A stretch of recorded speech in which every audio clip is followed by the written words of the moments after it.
heard of it. I'm glad you're working out. It's like such a bag. Is that the one for?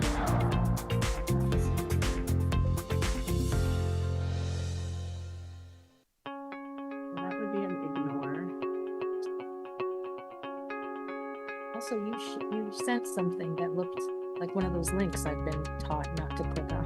Yeah, it wasn't for me. Oh, it wasn't from me. Right, Stephen wrote to you today and said that. It's a Oh. phishing thing.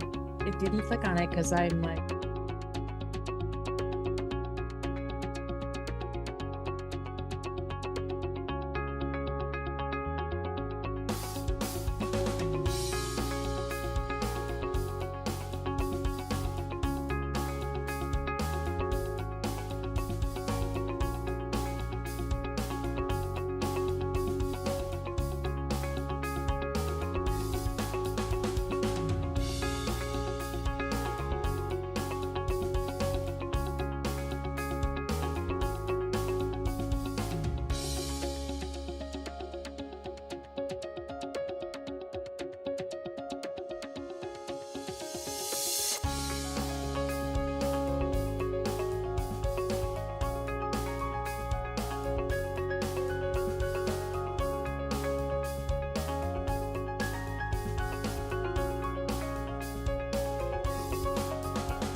Okay, we better get going then.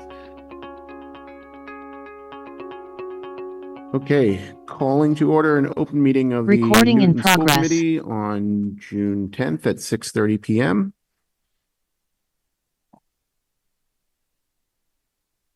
We will start tonight with a public comment period. Lisa?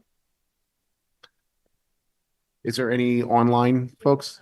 None online. We have one public comment tonight, which is from Enrique Rosero. I can give you the whole 3 minutes or we can skip that. Thank you so much. Enrique Rosero, 19 Garland in Newton. I wasn't planning on giving public comment tonight, but given the absence of my representative, I am going to make a couple of points.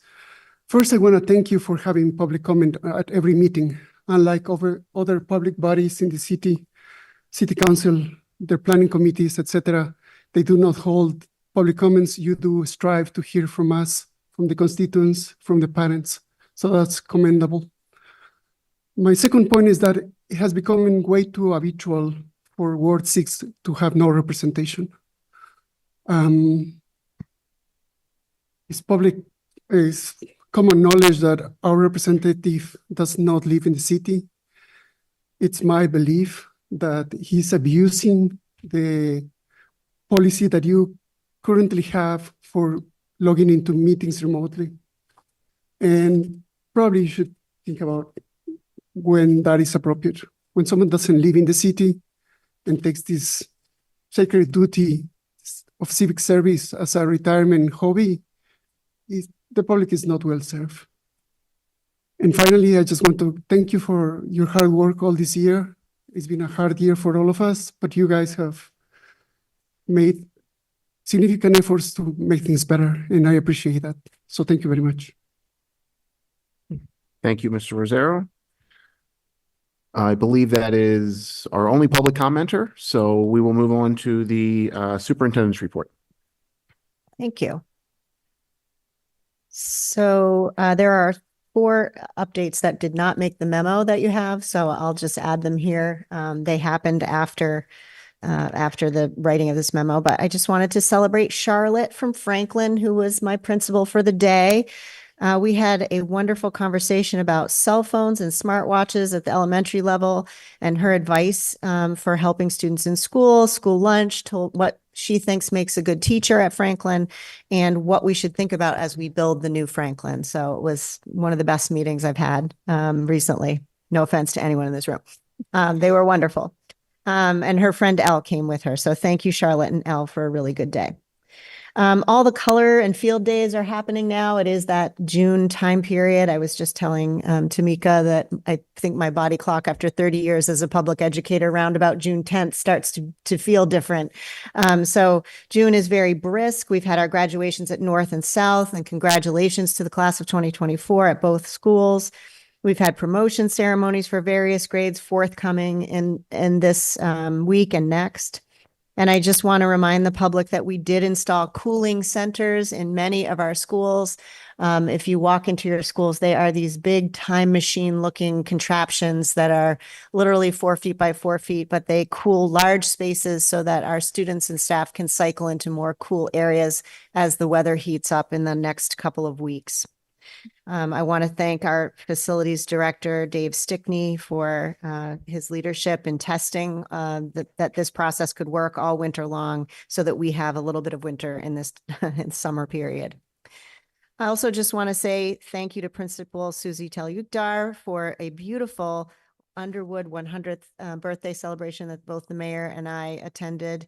And it was just beautiful. Many generations of Underwood folks, alumni from many, many years in the making, and also teachers from many generations of Underwood time period came. Our children did a wonderful job singing, and Principal Talyukdar did a wonderful job as the mistress of ceremonies. So it was just a wonderful time. Want to just alert the community that we are starting a formal alumni network. So we will be reaching out to alumni on a regular basis, and we will now be collecting that information systematically from graduates.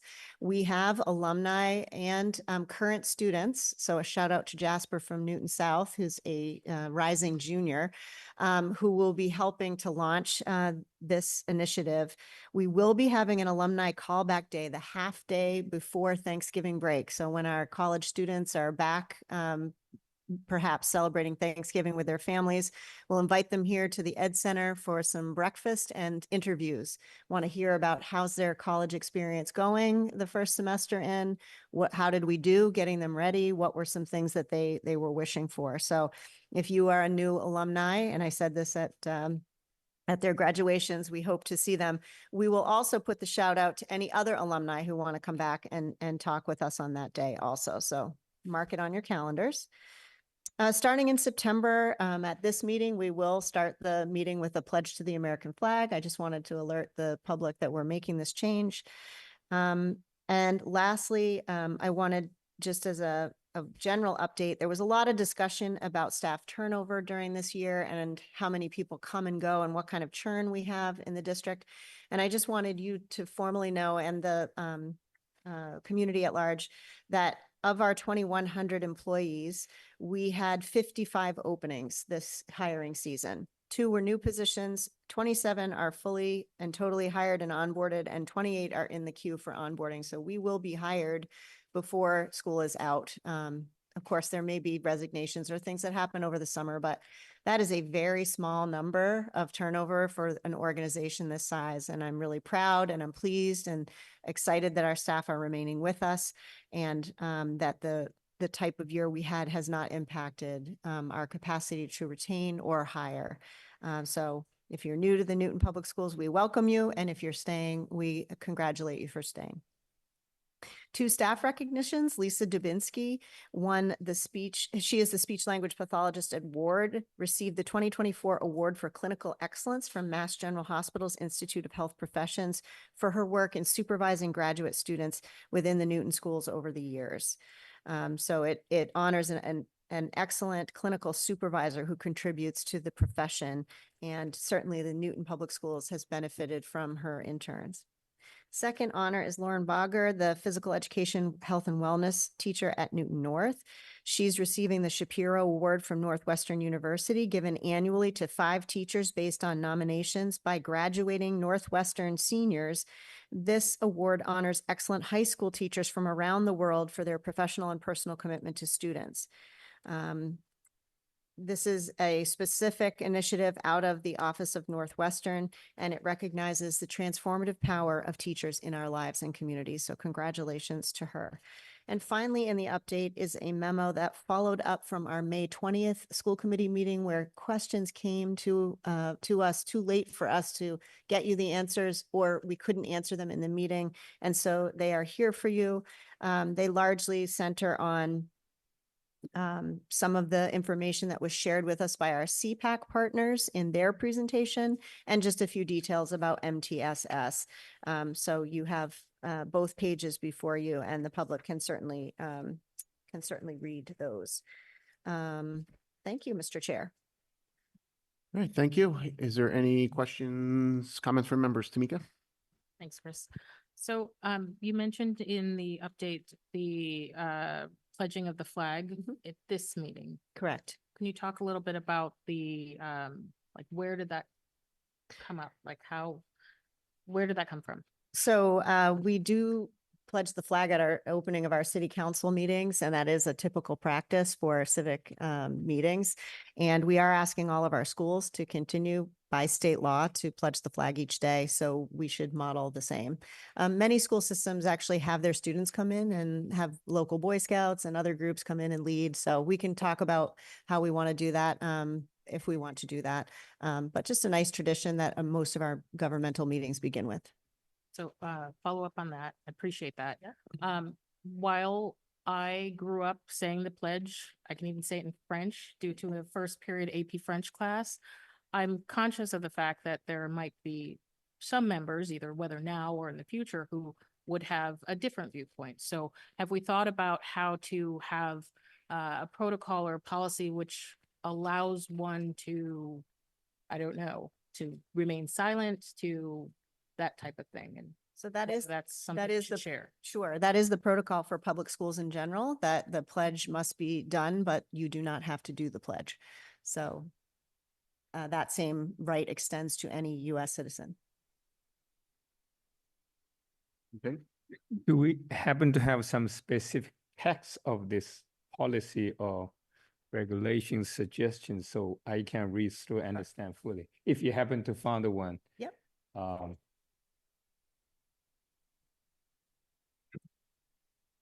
Any other questions, comments? Mujib? Sorry if I misunderstood this earlier. We're talking about saying the Pledge of Allegiance at the beginning of every school committee meeting. Is that something that's normally done? I know it's not done here, Yes. but is it done elsewhere in the Commonwealth? Yes. It is. Yes. Why have we not been doing it if it's so commonplace? I don't know. I'd like to understand more about the context of this, certainly. I didn't grow up saying it. I am a citizen, and when it's said, I do say it, but I'm also not sure I'm going to, like, I understand the context behind it. Does everyone say it? Is it said in our other civic meetings? It might be worth clarifying. I believe by state law, students in all public schools at the start of every day are required to say this Pledge of Allegiance, which I think the superintendent is intending to make the practice in the Newton Public Schools. And yes, it is, I don't know if it's state law that the school committee do it or common practice. Certainly the city council always starts a city council meeting at the beginning with the Pledge of Allegiance. It's an important part, I would say. Again, individuals can always opt out, but in this time period where democracy feels a little bit shakier than usual, reminding ourselves of our citizenship feels appropriate, and following state laws, I've found usually a good thing to do. So is it state law? I think For students, it is. for I students, it understand. is. I'm not asking about the students. I know it's- I'll have to The look at your superintendent will charter. have to double check. Yep, I'll get you what you need there. Any other questions? All right, we can move on to our consent agenda. We have 4 items on the consent agenda tonight. We have the minutes from our May 20th regular meeting. There is a memo about transferring CTE scholarship funds, a memo about an honorarium to Newton South High School from William James College, and a out-of-state field trip approval. Is there any item that a member would like to pull from the consent agenda for further discussion? Okay. Seeing none, is there a motion to approve the consent agenda? Rajiv? I motion that we approve the consent agenda. Okay. Moved by Rajiv. Is there a second? I'll second. Second by Tamika. Yes. A huge thank you to William James for the honorarium to support mental health initiatives in Newton South. Okay, we'll do a roll call vote. Ward 1, Yes. Ward 2 is yes, Ward 3, Yes. Ward 4, Yes. Ward 5, Yes. Ward 6 still absent, Ward 7 not here yet, Ward 8, Yes. and Mayor Fuller. Yes. Okay, that passes 7 with 2 absent. All right, we will move on to our items for discussion tonight, of which there are 3. The first is a legal firm recommendation and potential vote if the members agree to that. Good evening. I'll just give you a brief background of the process here, and then I'll let Chris and Emily take over in terms of the discussion piece. Every year, school committee by statute is allowed the ability to enter into legal services with whomever they choose. And we've historically, when there's been new leadership in school committee, at least since I've been here every few years or so, there has been a change in legal services, or, you know, just at least a reexamination of who wants of choices, basically. And so to that end, and because the needs of the school district, at least on the horizon for the next year or two, seem to be shifting a little bit, I recommended that the current chair and vice chair take a look at you know, what they would like to see, if they want to make any changes or not. Additionally, we have new leadership, the superintendent as well. And so that just, when there's new folks involved, there's usually just a look and a discussion. And so to that end, we asked a few firms and attorneys that we know from those firms that provide these types of services to school committees and school departments, the school districts rather, to submit just shortened proposals. And then there was review between amongst the chair, Chris, Emily, vice chair, superintendent, and myself, to look at that and have a discussion and meet with some of those folks and make a recommendation here. And so it was the recommendation to engage Murphy, Hesse, Toomey, and Lahane, specifically the primary partner being Andy Waugh, who the superintendent also happens to have worked with extensively in the past. And so I'll turn it over to Chris and Emily to discuss the recommendation and the reasons behind it and answer questions. And if the school committee can either discuss and table the vote till the next meeting or vote today, but this is one of the votes that's required by the entire school committee to enter into a contract for.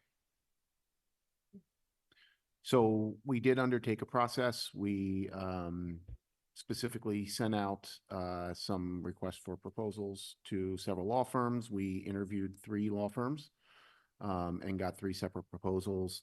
I think it was fair to say it was a unanimous decision amongst the 4 of us to recommend engaging with legal services with Murphy Hesse. You know, I'll say that,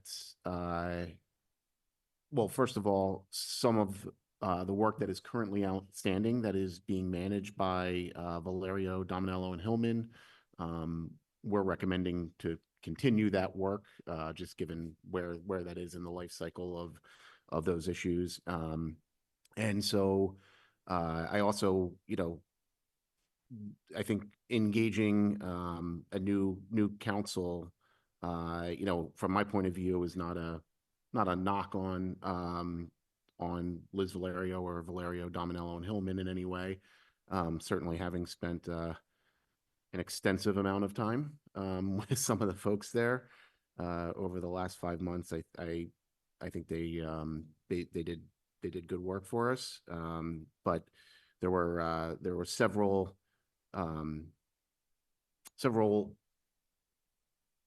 attributes to Murphy Hesse that we thought would make sense to engage with going forward. You want to add anything? I just want to say that, I also was part of the interviewing process of all three firms, and there was definitely a sort of proactive client focus that I really appreciated, that came from Andy Waugh and the company. I'm totally blanking on, there are so many names. Oh my God. I'm not a lawyer. I don't have a background in law, so forgive me. But I was very impressed with them. Yeah, the one thing I would add is I think out of the three, they are larger in the sense that they in addition to their labor and employment municipal, they do a lot of work on a lot of trainings. And it doesn't just cover labor and employment, it covers general education issues, which we're facing a lot of these days. And to the extent that we would need a thought partner or some assistance, special education as well, which is, having that wholeness of a firm or one-stop shop is helpful. Yeah, I think I think we all felt there was a breadth of services there that probably was exceeded what some of the other firms we interviewed have. Did you want to add anything, Dr. Nolan? No, I've just worked with this group for a very long time, and I find them thoughtful and proactive, and also very research forward. So you'll probably receive a lot of briefs from them that are just helpful for school committees and school and superintendents in general. That sort of just-in-time knowledge that as they forecast the big issues arising on the Massachusetts scene in particular. So what we included in the meeting materials was a slightly redacted version of their proposal. We wanted to confer with them to make sure that we weren't putting something out in the public that would have been awkward. So their proposal is there. A couple examples, some of the partner bios, a couple examples of some of the things they've done. Their rates, which were competitive, certainly. There was one firm that we're not recommending that was significantly higher, another firm that was more or less on par from a cost perspective. All three proposals were, hourly rate based. So from a cost perspective, I don't see any detriment there. Oh, the other thing I forgot to mention is the city side is using this firm as well, and they had strong recommendations, the city solicitor in their office as well. Just to follow up on that, our labor lawyer, Jeff Honig, passed away very unexpectedly and suddenly, and we've been very grateful. One of the partners, Mike Maccaro, has stepped in and has been an excellent labor lawyer for us. We've been very impressed with him and the firm. That's, gosh, over a year now, I think. So with that, I guess do any members? Could I perhaps encourage either the chair or Jill? I remember during the strike, we were questioned a number of times. So why does a school committee have outside counsel, certainly for negotiations, but also for grievances? Could we just refresh the memory of folks? We answered at the time, but I think this might be a good time to explain why we even hire such a firm. Sure. Well, from do you want to go first? Start from like big picture down and, or more unique to Newton is a lot of school districts are small. And it's a very niche area. School law particularly, there's municipal law, and governance law, but school law in particular. And a lot of firms, some handle the special ed, general education side, and then they have another firm for their labor employment, which is one of the reasons Murphy Hesse was impressive is they had both. Some of the bigger cities like Boston have just in-house counsel, although with that being said, they use outside counsel a lot too. So there's a lot of different areas of expertise that you need to tap into. Some of it is helpful in terms of knowing what's going on in other districts. And so you're not as insulated, but also it's statutory. I mean, that's where it starts, right? It's envisioned that a school committee is going to need some sort of legal services. So it's already built into the statute, Chapter 71. I have been fortunate enough to serve in this role here, but Newton's fairly large. And there's different areas that, you know, you can't be an expert in everything. So there are certain areas that I like to check with, and also negotiations, particularly you want to have somebody that has more perspective of what's going on around you to represent you. And that's their expertise, and they've been doing it for years. In addition to just thought partners, bigger picture things. So I think it's pretty standard, even when you have in-house counsel, to also have outside counsel for certain areas of expertise. I know in the private sector, certainly that's very common as well. Yeah, I don't really have much to add to that. I mean, it would be, I can't even fathom the committee not having outside counsel as representation, given the breadth and complexity of the district. Questions from members? Rajiv. Just a brief comment. The proposal looks good. The only thing that seemed a little surprising was the lack of a differential between partner and associate billing rates. I'm not sure, and I've looked at a number of legal contracts. I'm not sure I've ever seen one where there's such a small difference between the two. I thought but that wasn't something we inquired about because they're both reasonable fees. So I But- didn't, and they- but I noticed that as well. Yeah. Because usually when you're getting a partner, you're getting their 25 plus years or whatever, that's 10 plus years of experience.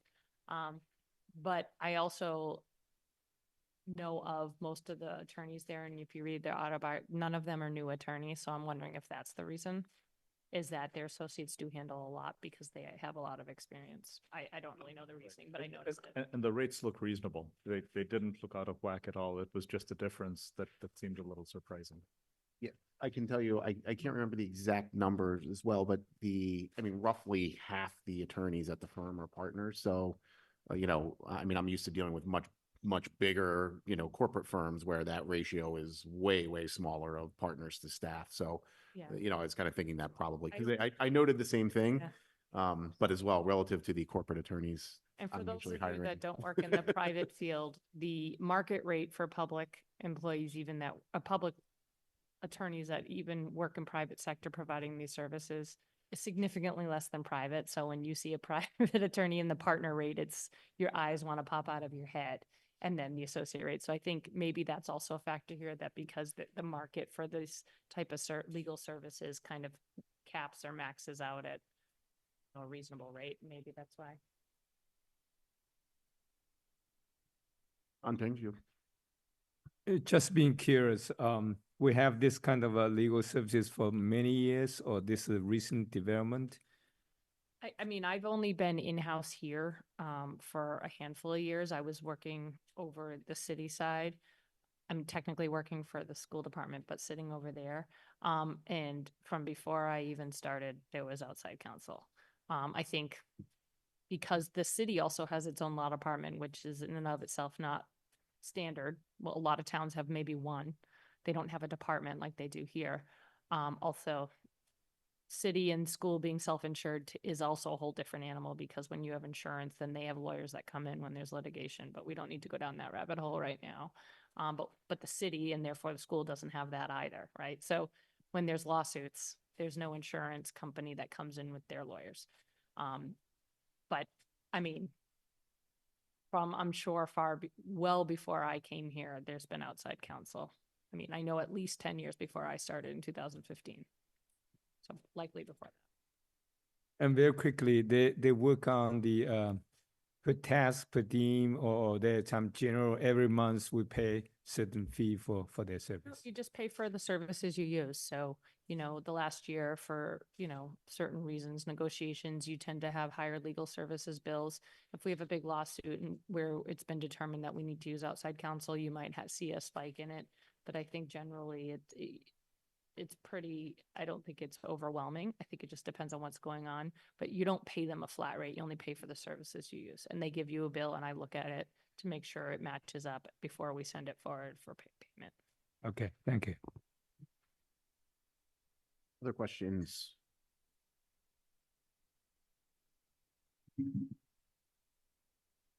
Okay. Is there a motion to, what would be the proper way to word this, Jill, to Does anyone- engage Murphy, Hesse, Toomey, and Lahane? A motion to give the chair the authority to sign a contract to engage the legal services. Thank you. Is there a motion to give the chair authorization to engage Murphy, Hesse, Toomey, and Lahane as legal counsel? Rajiv? I so motion. I so second. Okay, so moved by Rajiv and seconded by Anping Shen. Is there any further discussion on the motion? Okay, we'll take a roll call vote then. Ward 1? Yes. Ward 2 is yes. Ward 3? Yes. Ward 4? Yes. Ward 5? Yes. Ward 6 is absent. Ward 7? Yes. Ward 8? Yes. And Mayor Fuller. Yes. Okay, that motion passes. 8 yeas and 1 absent. Thank you very much, Jill. Appreciate all your hard work on this.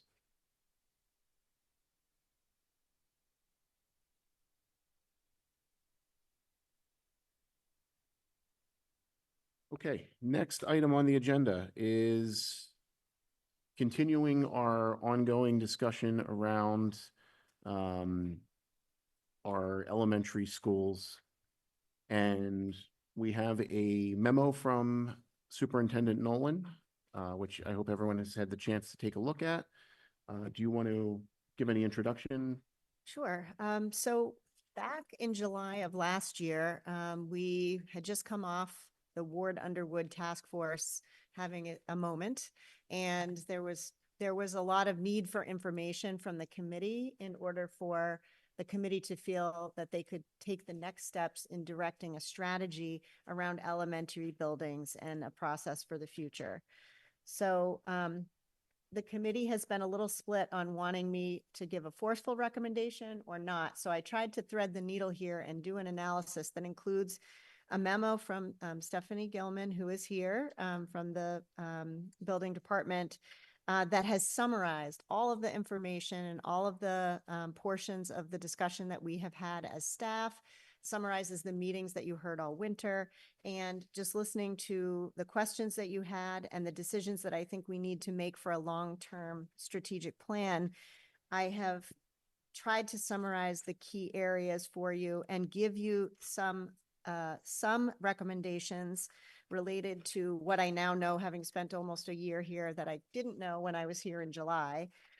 And also, if you just want to cut to the chase and get to the last page of this memo, which starts with after the completion of our final open building project. This page, I think, says what we need to do here. And I also, looks like this got printed a little bit before the final questions were put on there, but this, I think there are 4 questions that really need to be answered. Let me just pull that up again. By the committee this evening or within the next couple of evenings, in order for our community to know what we're doing with buildings and what things in what order. And I'm happy to, project any of this or share it, however, but I just tried to think about, if I were you, what would I need in order to effectively frame this meeting? And I think that that is the following, answering 4 questions. 1, are you keeping the portfolio of schools we have now and the 200 student school concept? 2, are you keeping the neighborhood walkable school concept alive? And 3, are you closing schools or consolidating? And if so, which ones? And then finally, what order will you renovate buildings you want to remain open? So in what order will you do that? I think those are the things, as we've done our listening sessions, that are wearing on Ward Underwood families' minds, but also on anybody in the community who is wondering, you know, what is the next step? What can I count on or not count on in terms of my elementary school or the elementary school near me? So all of this year's research has sort of led up to those scenarios. And I gave you some ideas for how you might approach the answering of those questions. And that is all on the second to last page of this memo. So I don't know if you want to say anything else, Mr. Chair. Sure. So I'll just share some of the thoughts that I had as I was discussing this with Dr. Nolan. You know, I think particularly as it relates to Warden Underwood, because that is the most acute situation we're facing from a facilities perspective. And, you know, predating the pandemic, those folks have, you know, now gone through this sort of 5-year period of uncertainty. And I think we've heard a lot from folks in those communities who, you know, feel like they're living in this world where, you know, my kid might not be going to the same school next year. You know, they're always one decision away from some form of building closure, redistricting, whatever that may be. And part of the analysis I looked at was, you know, how is that even possible? Given the constraints we currently have financially, operationally, logistically, we have 4 building projects going on, like everyone's going flat out on those projects. That has consumed all of our financial constraints to put into large scale facility projects.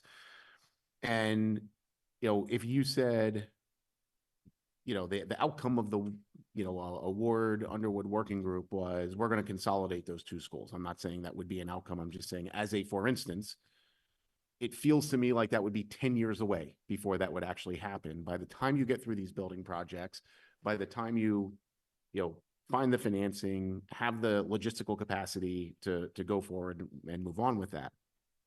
So in the interim, what are your other options? Well, the only other things you can do is close, redistrict, whatever.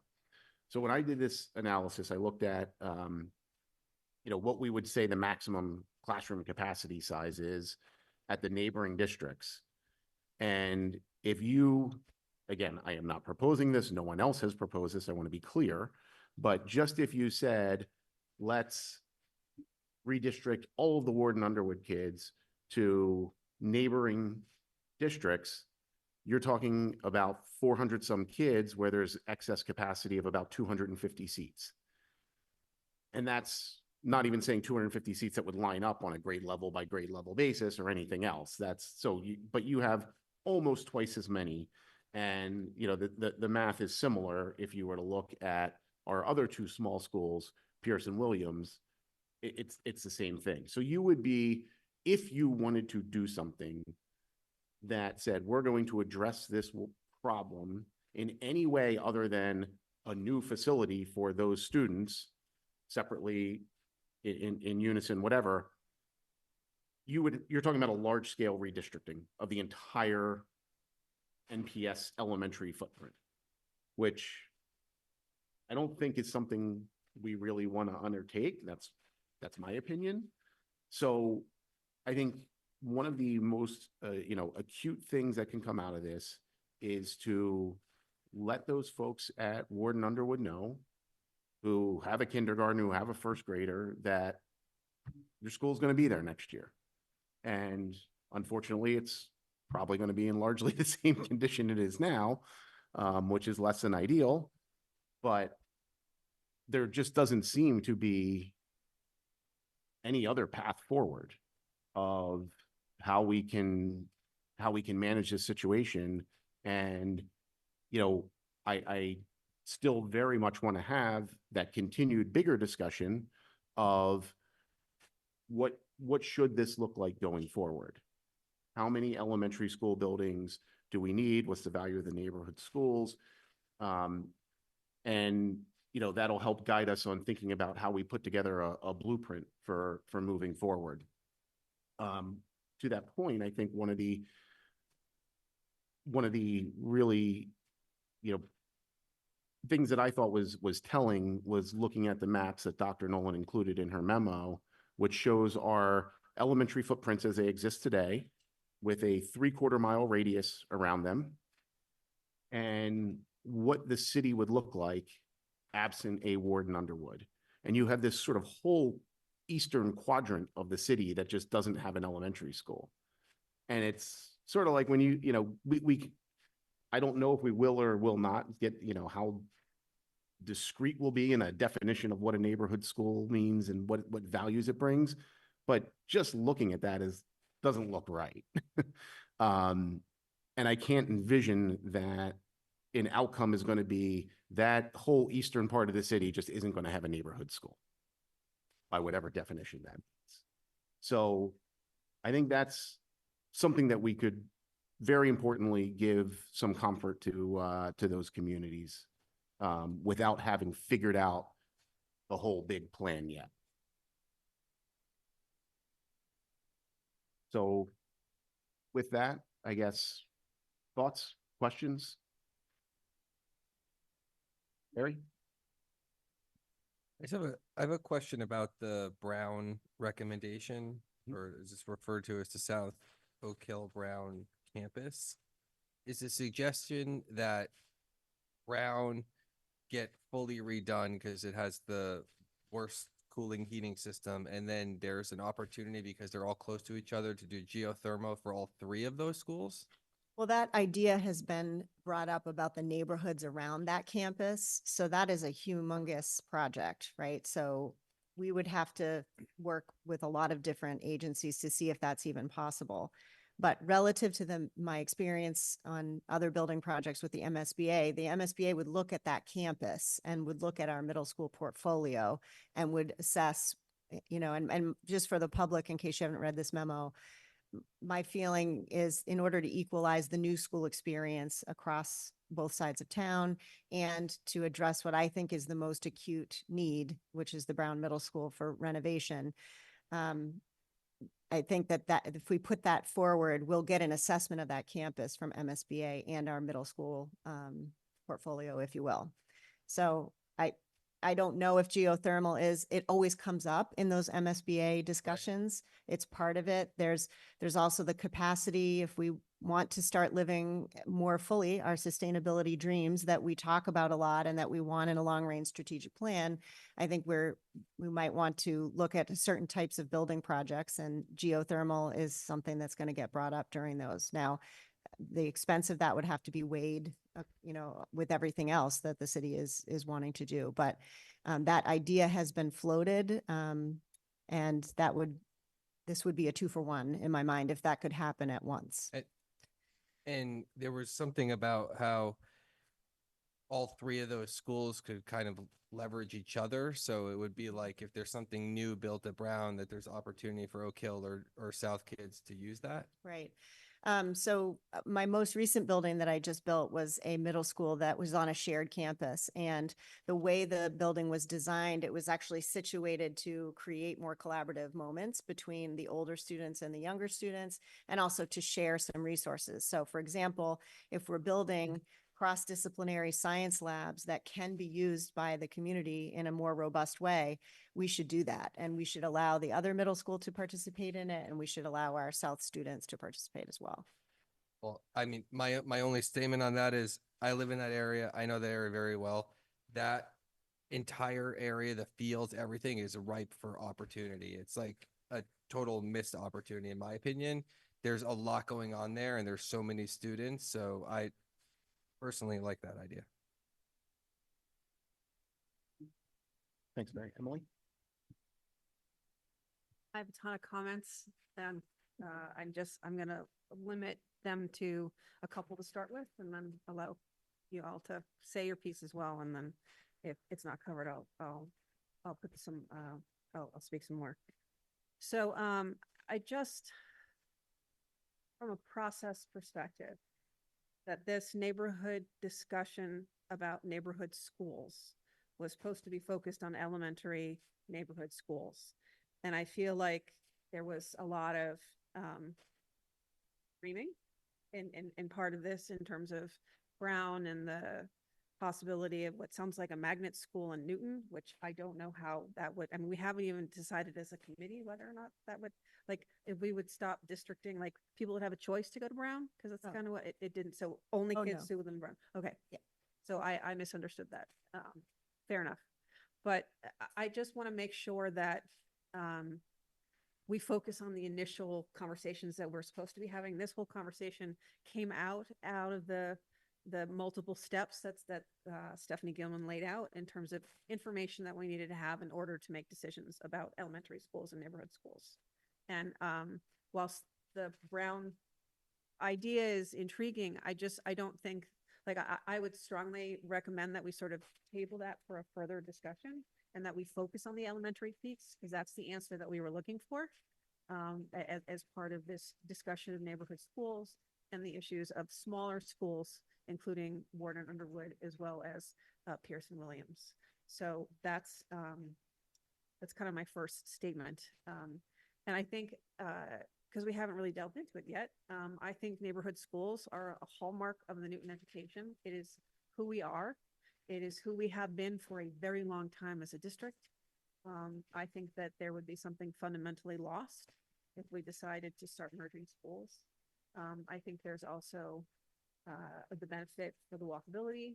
And I know that not every kid can walk. I think about sort of the Mass Pike and that dividing line and the students going to Underwood versus Lincoln Elliott. And there are other areas in the city that are similar to that as well, which we try to minimize as much as possible. So for me personally, I believe in our neighborhood schools.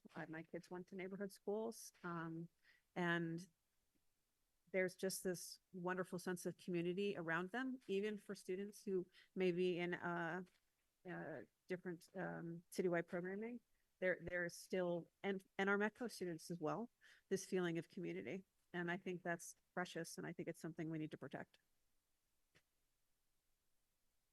Anna, go ahead. Just want to make sure everyone's clear. No, I was advocating for no redistricting at all, of any schools. I just want to be clear. Because I think that's what we will do for the next 3 years. If we are asked to redistrict for school closures or merging, I think that's what we're going to work on solely for a long time, if that's what we're going to do. And given the amount of building projects going on now, the earliest we could consider an application for a new, if we were going through the MSBA school, would be in 28, 29. And then even if we were accepted on the first round, we're at least a decade before another building project will be occurring. So I put the Brown piece in there because in terms of my own assessment of the overall district, that seems urgent to me as the next thing. It does not mean, I know we're focusing on elementary portfolios, but I do not think I think we have a 10-year span to make that decision. And I think there just has to be an order put forward by this committee as to how they want to take that on. Yeah, go ahead. I agree with you. I do. I wouldn't necessarily limit us just to doing new buildings when we can get approval by MSBA. There are other mechanisms of funding that we can use. I think about debt exclusions, which I know we don't want to have constant debt exclusions, and I'm not suggesting that we do. But I've been a supporter for trying to get Brown to be renovated. I just want a good educational program there. I mean, Yeah. whether or not there's anything else is separate, but my number one priority would be getting the educational program at Brown. So we agree on a lot of things. So. Thanks.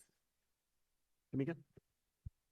So I guess my overall comment is just, it's a lot of surprise. I was surprised by the recommendation. I'm surprised by the fact that it puts not just a pause on a conversation, but it it abruptly ends it. We are under a process of evaluating what does it mean to have neighborhood schools in this district.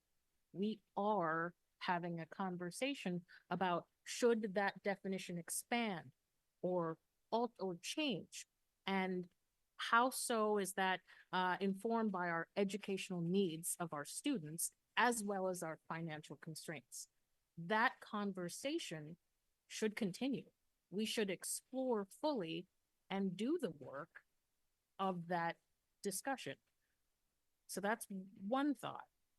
The second is that for the folks at Ward Underwood, I don't hear that we would be making significant improvements on those buildings if we take a, we're not going to take your school away approach. I think, yes, that calms one of the kind of imperatives of the community, but it leaves wide open a whole other. And I think it's also, it would be remiss of us as a committee to not give concrete answers, but instead to just say, well, we'll delay, we'll decide some long time down the road. I don't think that's assuring. I don't think that's at all calming and like I said, reassuring for that community. I don't think that it necessarily leads with what is the educational best interest of the students in those two communities, particularly. So but I think that's two.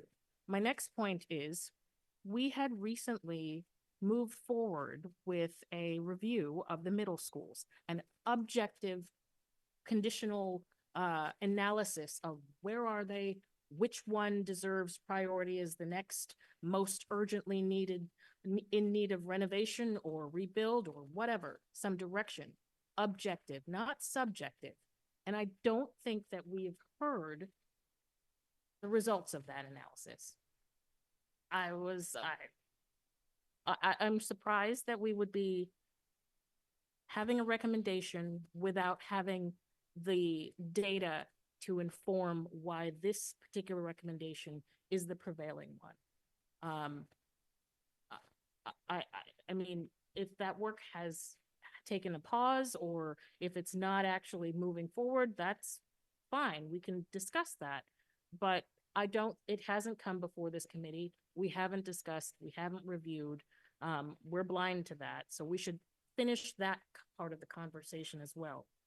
And then I think, the final thing I'm going to say is just, I understand that it is timely and labor intensive for our staff particularly to contemplate redistricting or utilizing our existing buffer zones and where to put children, but we shouldn't be presupposing the answers before we do the work to analyze the situation on the ground, to actually put the questions before our community and make sure that we're all moving forward together in a way that's strategic and prioritizes the educational best interests of our kids. I know I said that was the last thing, but the final last thing is just, I'm not sure if I am a parent who is not in Brown, whose student is not in Brown, I don't know how I would receive this proposal to make Brown the science, technology, and engineering like mecca. And I haven't heard how is my school also going to be enriched, enlivened, and the experience of my child also going to be preserved. So I think those are conversations, and I'm not saying that I'm against. I think we need to do the work, and I don't think we should change that process, and I don't think we should step around that process. I think we lean in and we deal with the consequences, and we have those hard decisions and discussions now.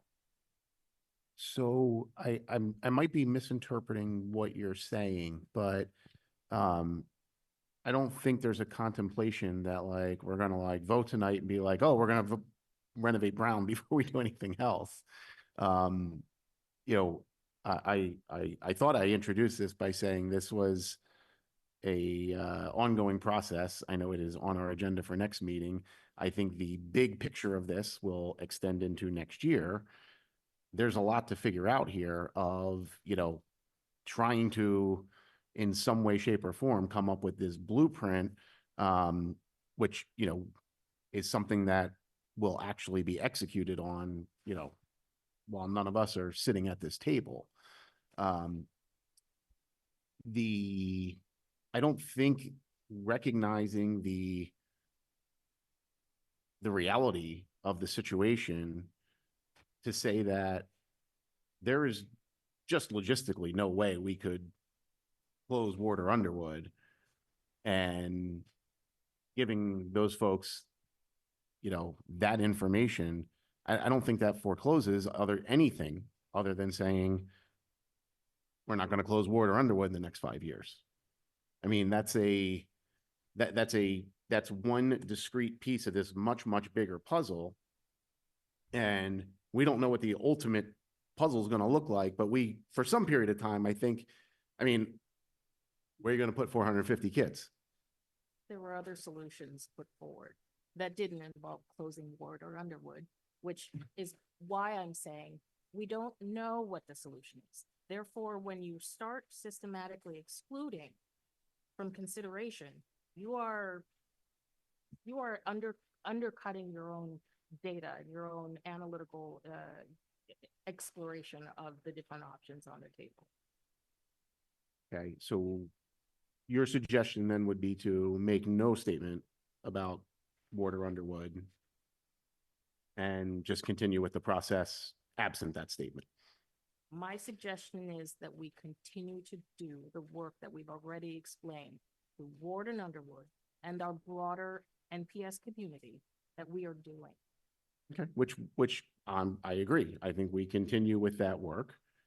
There are certain off-ramps that you will pass as you go down that road.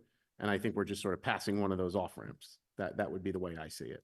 But again, I'm not entirely certain. I don't want to misspeak if I misunderstood what you were trying to say. No, Okay. what I'm saying is that we follow our process, that we have a process and a path that we have explored. And rather than taking that off ramp and circumventing the process, we ought to follow it through, involving the community and engaging with them as we set out from the beginning. Yep, and I think that's exactly what we have in mind. Other comments? Something? I missed the summer's meeting. This is quite a big process. I could appreciate Tamika's thoughts. Last year, Emily and Tamika and me and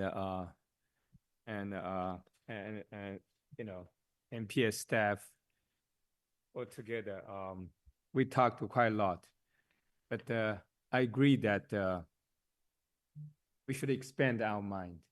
After I read Anna's report memo, I was impressed.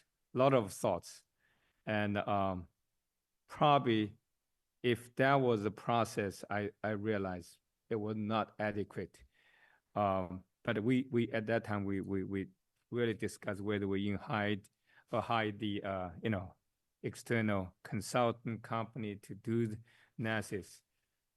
Now with the looking back, city's budget, that makes things even more complicated. And of course, and noted in 10 years' time, probably that no chance to build a new school beside what we are going to do. But also I realized we do own these two elementary school, Underwood and Ward particularly, something. And because when I visit those schools a couple of times, I felt, a little bit heavy when they point out they're leaking here and they, difficult there. And then realize we have other schools, brand new schools and well-built schools.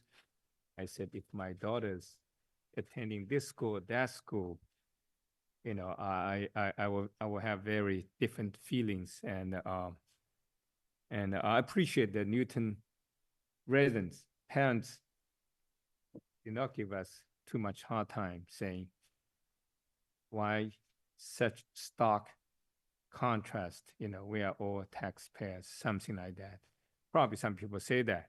But I agree, we need to make some statement and let the parents know, at least, even though the reality might be a little bit sobering, we still have to make sure they understand, you know, those challenging realities we are facing now.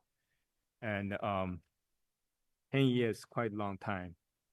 And those parents, you know, might be a little bit hard to swallow that nothing we can do. But I have one request, and I think MPS should pay a lot of attention to those old schools, 100 years old schools, you know, with all those, you know, issues in the building. Even though some other schools like William, like, you know, other older schools might have similar issues.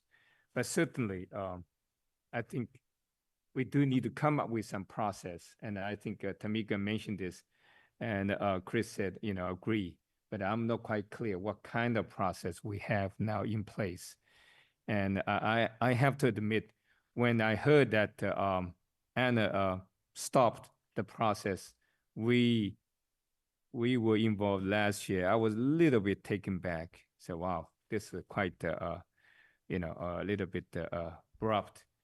Sounds like all our work were not well recognized. But now, seeing the bigger picture, I agree, it's more challenging. And I'm not quite sure whether we need someone to help us, some consultants to help us, and that costs money if you invite other folks. And also takes time.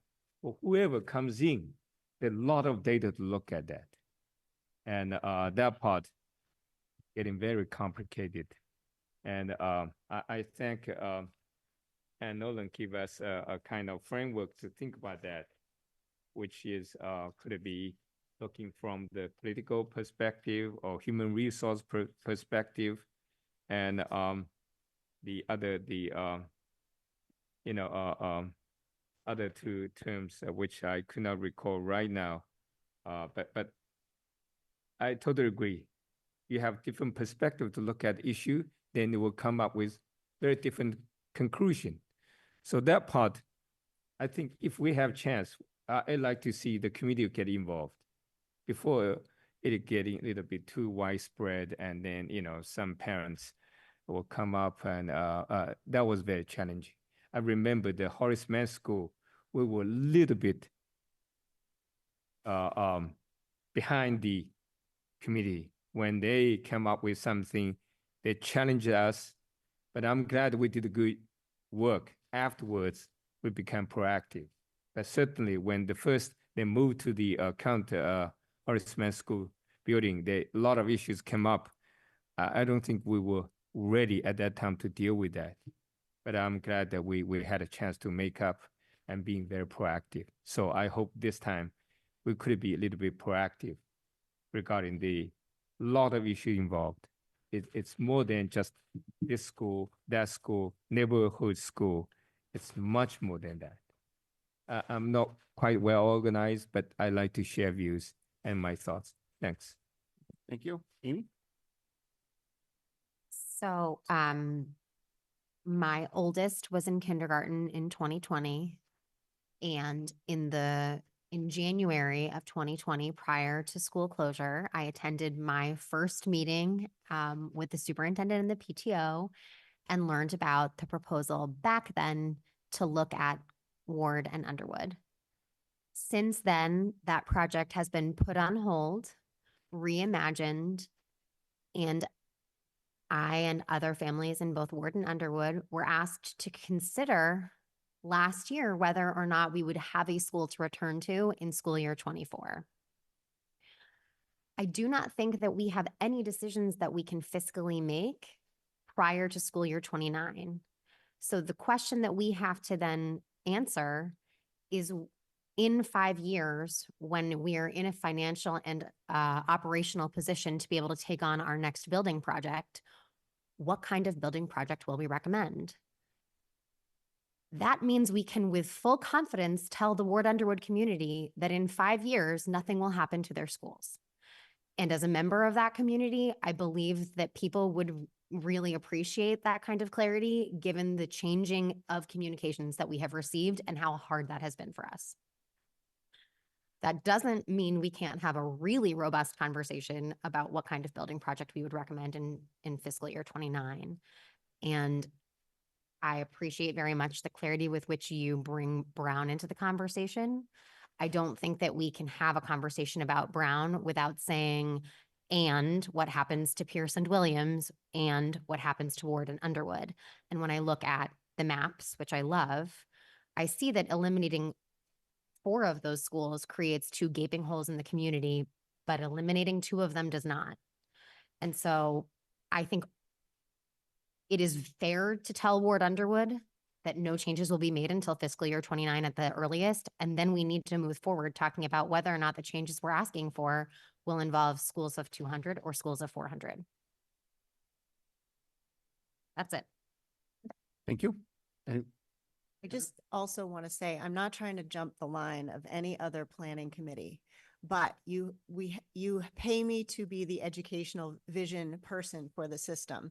And I need to just capture the fact that around us, towns are going to universal pre-K and they are moving towards STEM experiences that look very different than what we currently do here. And I just have to, so yes, we're deciding an elementary portfolio decision, but all of the finances and the ecosystem are related. And these are things that have come up through the entry planning process. And I need to keep them front and center while we're having this conversation, because I agree with you. I don't think we're there financially to make a decision about that right now. And so, so I wanted to just put all the things out there that could possibly be on the horizon for us. so do you have something else to add, Rajiv, or? Had anything to follow up? I just agree with you. The reason that we hired you was so you could do an assessment of the district's needs. And you have assessed that we have an urgent need at the middle school as well as at the elementary level. I don't think saying that out loud makes the elementary need any less dire. It just means like, oh, great, there's more for us to consider. So I agree with you. And I appreciate that you raised the issue. And I don't think that that means we can't talk about the issue we have here too. Go ahead, Rajiv. So I have there's a couple of procedural questions. Yep. And those are, we used to have a long range planning subcommittee. Do we not have that anymore? We do. Well, the long range planning committee is what we've discussed is that has to exist between facilities and financial. Those two are not independent of each other. Right. So that's the way we've talked about moving forward with it, with Stephanie, with Liam, of how we want to, kind of think of a little bigger picture maybe than the previous iteration. Okay, because two years ago, I remember we had a subcommittee that looked at some of these issues. What do we do? And was involved with trying to think about what happens with Ward and Underwood, which were at that time, and I think personally continue to be urgent questions, just given the state of the schools, right? Setting aside what we think about neighborhood schools or anything else, I have significant concerns because these are schools without sprinkler systems, without proper access. There are many, many challenges. Those have been laid out. We don't have to get into them again. But I feel like that does fall within the long-range planning subcommittee, however it's made up right now. I also think that the Ward Underwood Task Force, which I was on for its brief existence, had a lot of very committed and engaged parents and educators on it. And they had strong, well thought out views and positions, and there was a lot of discussion around those points. I will say a lot of that discussion was based on enrollment projections, and in the McKibben report actually lined up with what I think personally, which is that things are cyclical. We're at some point going to see that part of Newton experience a spike in school-age children. And again, that's where it comes back to, if we believe in neighborhood schools, and I will go on the record as saying that I think they're important for Newton, then having a school or two schools in that area is going to be important, right? And I don't think we can say that 5 years from now, the potential change wouldn't mean a consolidation. I don't think we can take things off the table, but there are, I think, several kind of sequential questions that come up. One is, what do we think about neighborhood schools? I know we've talked about it. I know individually we've had discussions, chats about what we think about them, how important they are, acknowledging that not everyone can walk, roll, or be driven to a neighborhood school, but that they create a sense of community that's very important in a city that's made up of villages, as opposed to having a single center.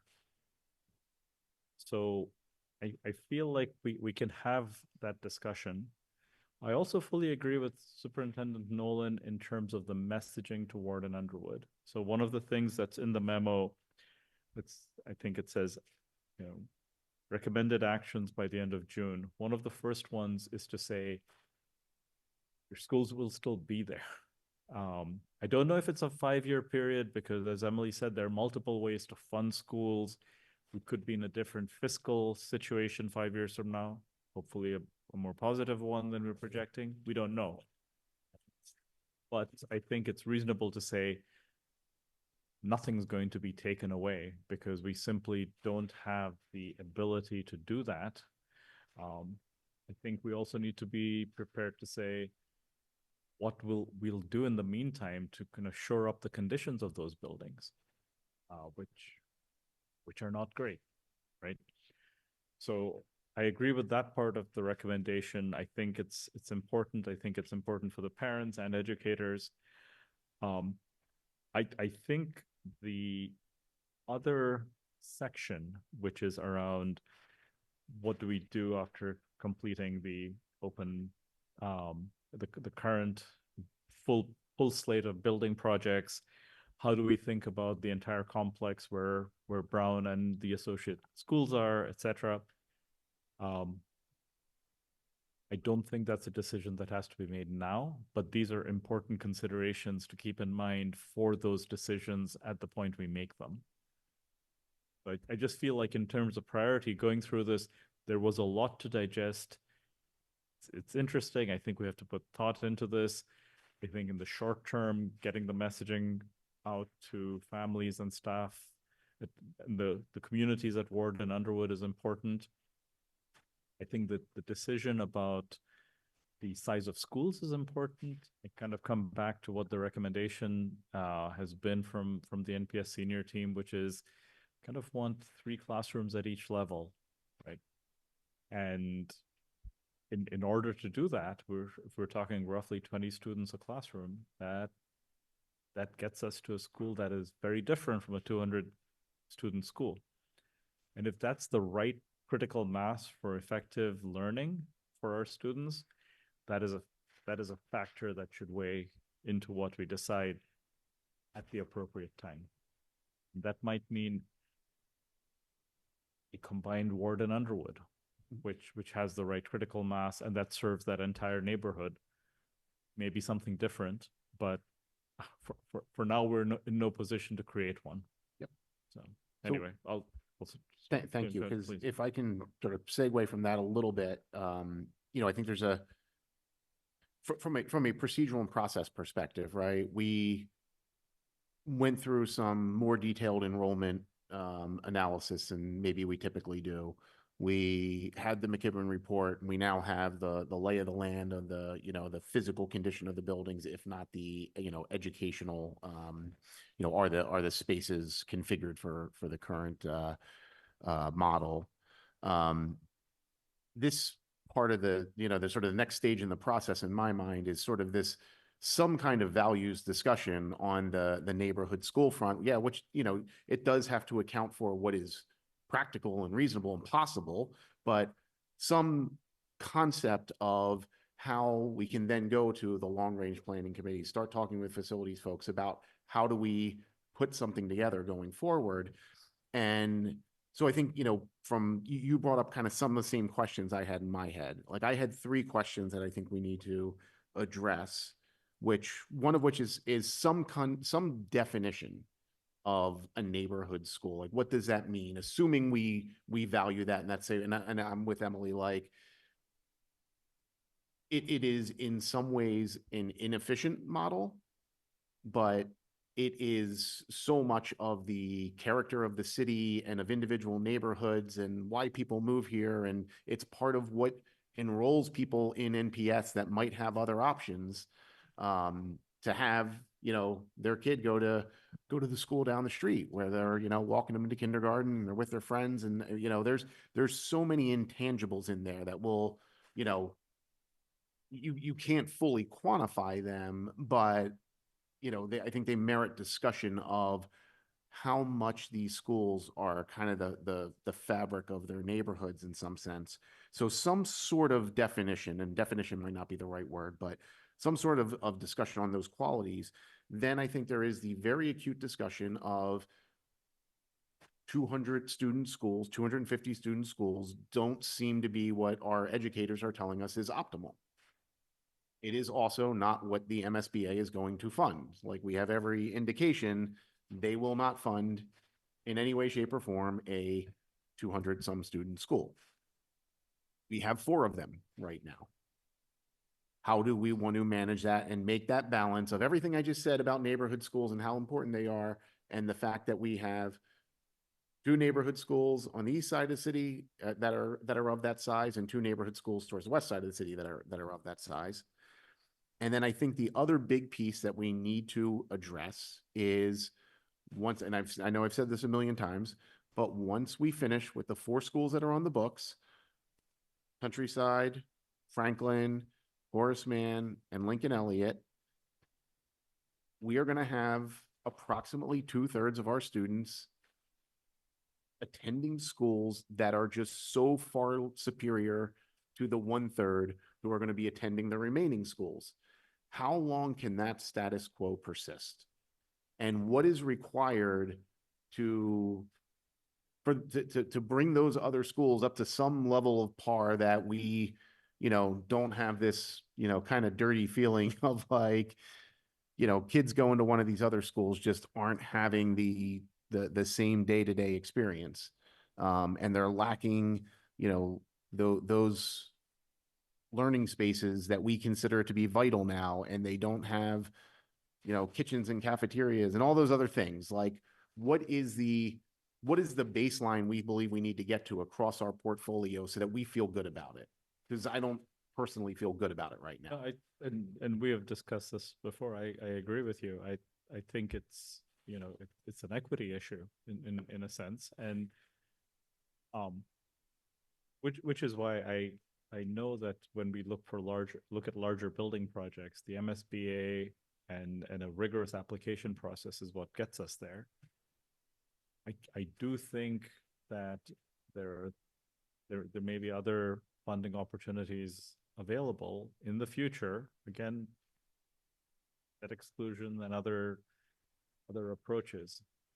But when we're in a situation where you have a student at Ward and you have a student at Zervis, and you walk through each of the schools and look at the contrast, it is pretty freaking stark. Yep. So go ahead, Mayor Fuller. I was just going to say, yeah. So those those were the three questions I had in my mind that I think we can address as a committee to then sort of task with doing the more detailed analysis of how does this blueprint come together.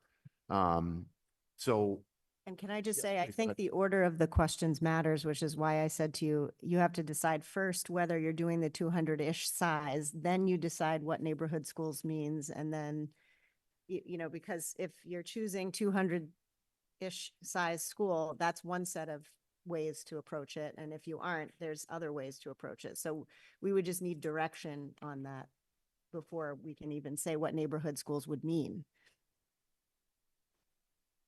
Okay. I don't know if I entirely agree, just from the perspective of there's this sort of, I'm thinking about what does a neighborhood school mean, being those intangible things, like irrespective of size or whether it makes sense. You know, maybe you say, well, we really value these things, but at the end of the day, like, there's just no possible way. And that becomes and is what it is. So I don't know. I'm thinking about it along those lines. But I mean, what I would like is, you know, if we can come to some kind of, you know, I mean, we're not going to like vote on what are the questions for us, but, you know, get the ideas out there of what are the questions we really need to address.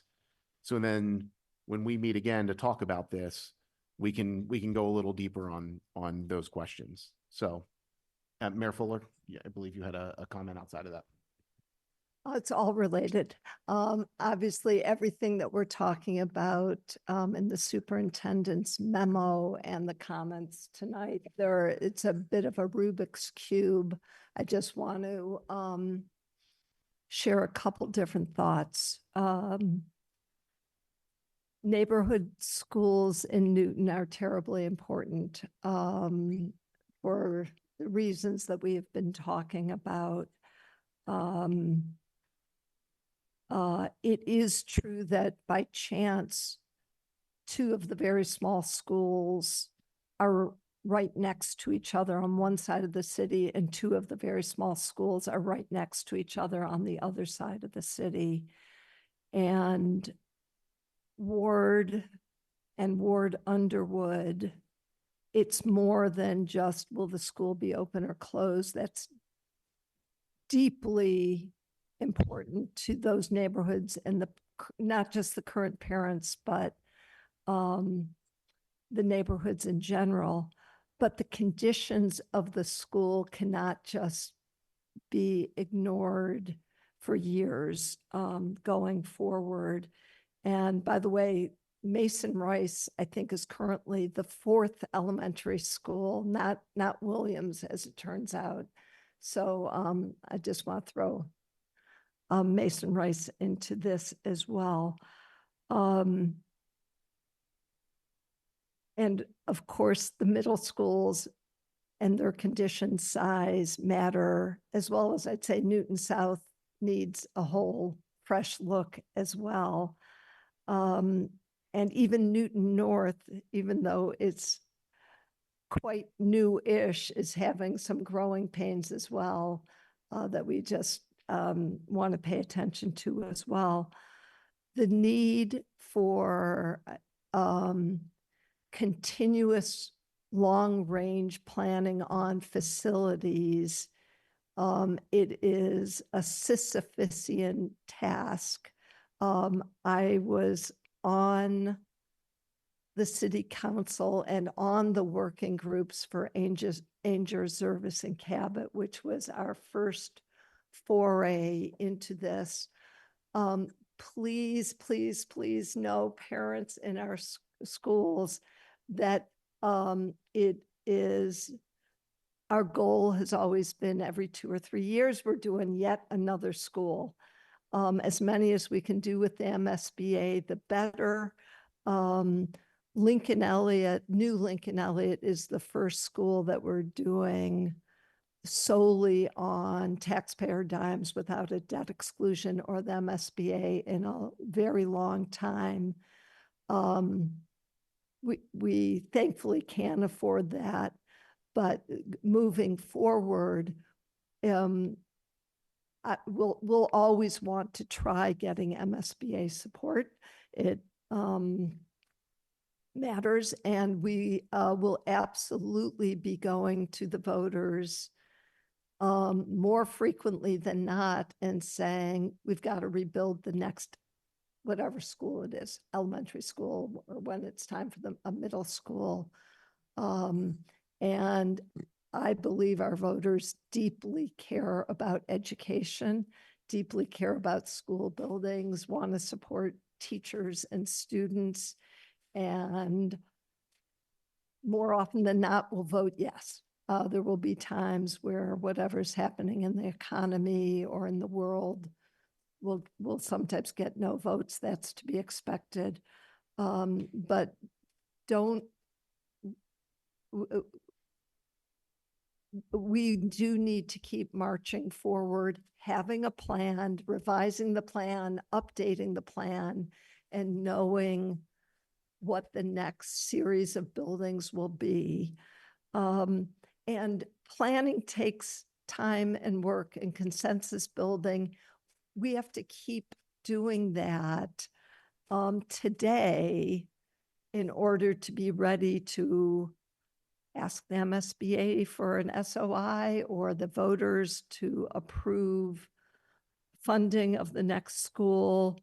And of course, it's interrelated to, I would say, what's missing in the framework that was brought forward is what's best for students. So I'd say the fundamental question of, is a 200 student elementary school, can we support the students and teachers with all the resources effectively? Or are we better off with schools that are 350 or 400 or 450 students? For much of the time in the last 10 plus years, they've been deeply involved in school buildings. I have heard year after year after year that we do education better at an elementary school level if it's 400-ish schools, 350, 400, 450. Let's pressure test that.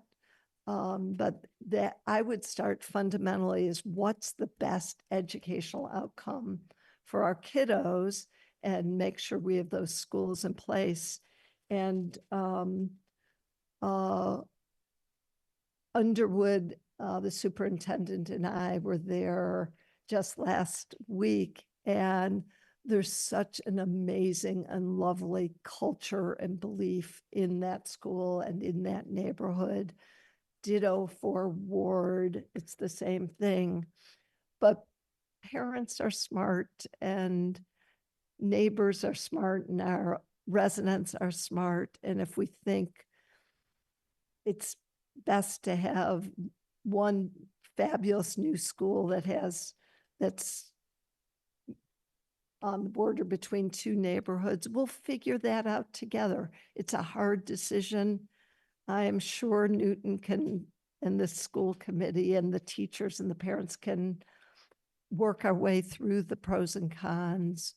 And we do have to work really, really closely with our Public Buildings Commissioner, Josh Morse, with our city councilors who are the approving agents, with our voters who are likely to have to vote yes to rebuild schools. And keep in mind, as we've finished 3 elementary schools, and we're on the verge of 3/4 more, we also do have other municipal needs, a new senior center, a new Gath pool, a new significant investments in the library. We built a fabulous new fire station 3 and headquarters. Looking forward, we have a very important need to update our police headquarters building. We have to invest in that building simultaneously. So a holistic look at city needs including our important school buildings, and being realistic about debt loads and debt exclusions in MSBA is all good. I am a committed partner to this work. I've been excited by this work for the last 10 years. I'm excited for working it through, but we do have to keep updating the plan, know which schools in which order. It is, I think, very easy to say to the Ward and Underwood communities, those schools are definitely open for the next 5 years. That's because it's going to take that long to decide and to design and to build and fund and all that. So it's an easy thing to say. We should say it loud, say it's clear, say it over and over again. But do the work of the planning of thinking about optimal sizes for elementary schools and where to start feathering in work on the next set of buildings in the middle and or high school level. And just keep focusing on what kids need, what's best for the kids, and we'll be okay. We'll figure out these decisions, but lean into it. I'm Superintendent, I'm a little bit with Chris on this. I'm not sure the order of the decisions are quite right, but let's brainstorm it.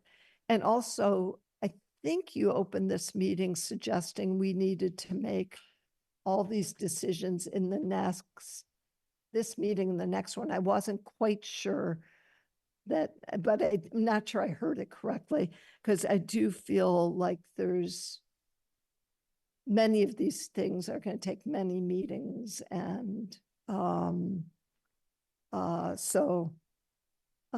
what order will you renovate buildings you want to remain open? That's months of work. And so a lot of these need time analysis.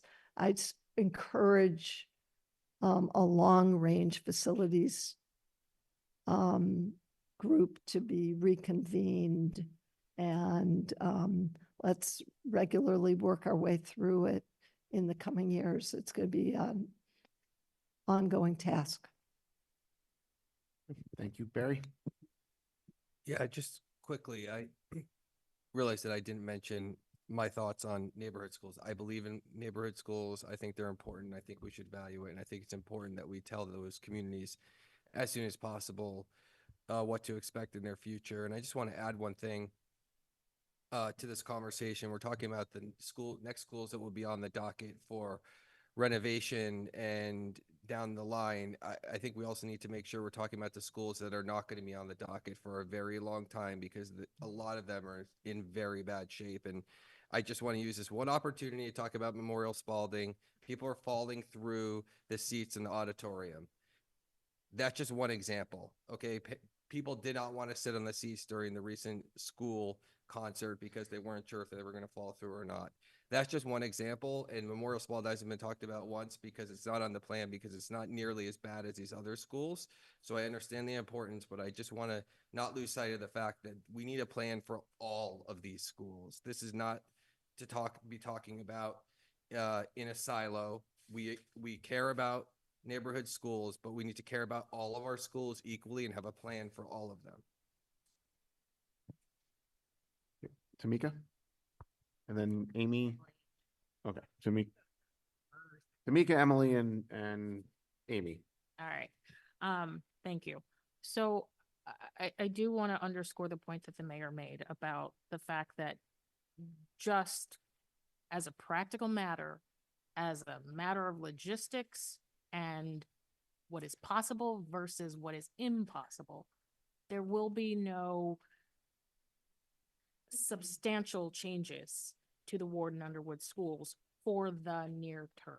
that doesn't mean that nothing will happen with those schools. And that doesn't mean that we shouldn't be having a vigorous discussion and process about what it means to be a Newton Public School student and how those needs are best curated in all of our schools, particularly these two. So I agree with you. I think that's the proper way to frame it. Not that we are circumventing or shortchanging our analysis of what it means to be a neighborhood school or what is in the best interest of this community. I think that's the way to frame it. And if that's the way we're framing it, I'm all for it, because that's, as a practical matter, that's all that can happen. I do want to follow up on Rajiv's thoughtful point, which was about the long-range planning committee. Yes, one exists. That is accurate. It is also accurate to say that that is a very dormant committee. And I'm not quite sure, if I'm looking through this memo and I'm seeing the long-range planning committee inserting into the memo, I don't know where that is coming from.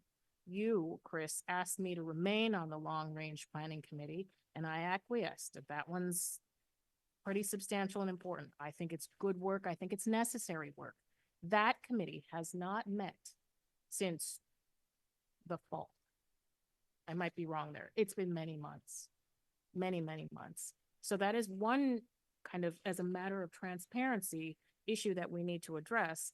And then the other is, as a matter of practicality, having no facilities person on that committee, that's being blind. It's sitting there having the one person that we as a committee have anointed as the person who keeps us updated, keeps us appraised, who is looking and delving deeply into these projects and the needs educationally, as well as space planning, everything. We are excluding that person from this particular process. That seems short-sighted at best. So 2 things I would urge. 1, we actually convene that long-term planning process. Happy to do it. And 2, you need to add the facilities person into that because to do otherwise would just be shooting ourselves in the foot and excluding ourselves from valuable intel. So, let me just say one thing and then so just to be clear, this discussion was intended to precede the long-range planning committee to give it the direction that it needs, as opposed to the long-range planning committee deciding for the school committee what is the value of neighborhood schools. So we went through enrollment, we went through McKibben, we are going through this discussion. That will provide the basis for the long-range planning committee to start doing its work. Prior to enrollment and McKibben, there was a little thing called the strike. So that's why we are where we are. In terms of Emily's facility role being part of the committee, long-range planning committee, or not part of the long-range planning committee, there is nothing precluding the long-range planning committee from seeking input from anyone. So I don't know that from a practicality standpoint, I agree with you, but I hear your concern there. I just Anna? wanted to remind everybody and also say, somebody has to start somewhere with this conversation, and that is the intention of this memo. It is not to say, like, these are the decisions and then we stop thinking and don't do anything else, right? To the mayor's point, and thank you for understanding those questions as such, they're all deep, complicated conversations, but we have to take a step in a direction. I also want to remind everyone, we are having an elementary working group right now on what should the elementary day look like in the Newton Public Schools. That process with our NTA partners and our experts on elementary should inform whatever is next. So all I'm advocating for in what we need to do in the June is the Ward Underwood reassurance to those families who feel very vulnerable and afraid that we're going to make a decision next year if a budget's tight to close them. And so that's the only urgency I see. And then this working group is all next year to actually develop the elementary model, because we are not even building our current buildings around a specific pedagogical model or a specific elementary model. But we are doing a nice job of making wonderful buildings but are they the buildings that we want for the future? Do they support current learning in the way that we want to? So we really need that educator dialogue to inform that scenario. And so I just need some direction from you about what's next, and then we can bring you additional information from there. Emily. Well, first and foremost, I didn't ask Tamika to say that, so please, just as an FYI. I'm happy to serve in whatever role that you would like me to serve in. So just want to put that out there. I just want to say something to the ward and Underwood community. I completely agree that we have to make a statement saying, take a deep breath. No major decisions are going to be made. You still have a building. But the other thing that I really want to acknowledge is that ward's been passed up 3 times, and I don't want it to be a 4th. And I think that's very important for us to remember. And it started back in 2012 when the decisions about what schools were going to be renovated happened then, and it's happened multiple times since. And I just want to reassure that community that there are folks who are on the school committee who are aware of that and who care about that, and we care about your community. Thank you for the historical context there. That's Amy. I want to amplify what Anna said in terms of how to meet students' needs, and say that the population of a school is not really the way that educators think about how to meet students' needs at all. It is the structure in which we meet those needs.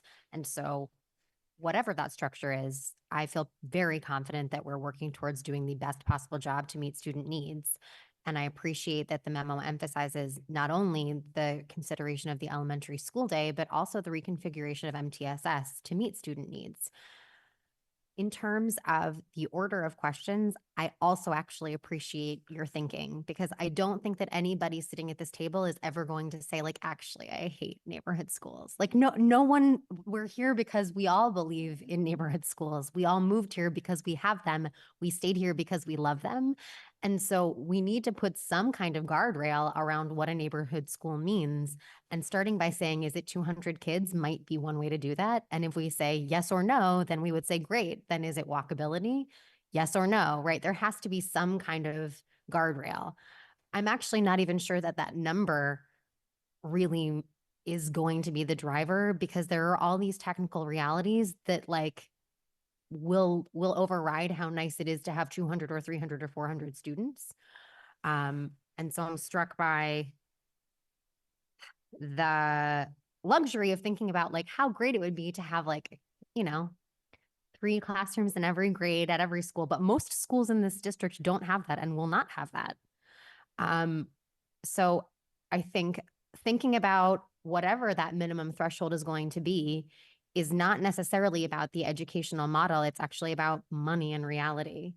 The taxpayer in me, like, stiffens up a bit every time I hear talk of an override. And I think about paying for 4 elementary schools that will only serve 900 students. I don't see that being a fiscal reality if we're also building a police station. And so we have to think about neighborhood, and those are 2 parameters you've provided. You've provided lots of guiding questions to help us think about others, but I see the rationale, and I think it's rooted not just in what's good for students, but also what's realistic. And we can't just think about one without thinking about the other. The last thing I wanted to talk about, in terms of what you were saying, Chris, about, like, the haves and haves not structure we are effectively creating in this district, I think that it will take so long to go through building projects for all of our facilities, even with consolidation, that will always just be a reality. Instead, we need to think about, like, what is the true non-negotiable? You talked about falling through the auditorium chairs, and I was like, you have auditorium chairs? I mean, so like, there are so many disparities in our facilities.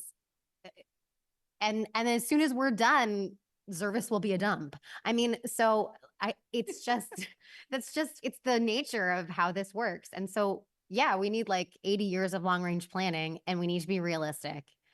My last comment is that if we are thinking about consolidation, I do unfortunately think it means looking at the entire way that we structure districting. I think as soon as we go there, there's no way to think about it without looking at every school, because to your point, Mason Rice is a heck of a lot closer to Ward and Underwood than it is to Pierce. Sorry to say it, right? If those are the 4 oldest buildings, then maybe we need to be thinking more broadly once we've arrived at a number and a parameter for walkability. I don't see how to do it any other way. And that also takes decades. So I don't know if I have any other points, but that's where I'm at. Any other thoughts? Anfeng? As people say, talk is cheap. And I realize myself as included. And Nolan is looking for some school committee recommendation by the end of a school year. I know this is very challenging, but I understand the rationale. She needs something. On the other hand, I realize we do need a broader discussion.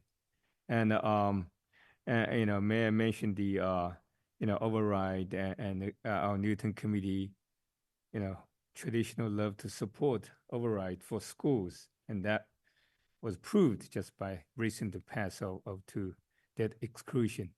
I'm just wondering now, might be thinking a little bit boldly. Probably we're looking for some kind of district-wide blue ribbon, let me throw that word, committee, something to look at overall. You know, something like the during the COVID-19, we had a medical advisory team, which includes school committee members and experts and, you know, committee people, because I doubt if our committee members, 9 people sitting here, can make those recommendations. And I seriously doubt that. Now we expand our discussion broader and broader now. And again, I'm using the, and Nolan provide this framework of structural, political, human resource, and symbolic. There are a lot of issues involved, and probably won't want to do things right. But that takes time, probably quite long time. But I think this is the time to think about those issues.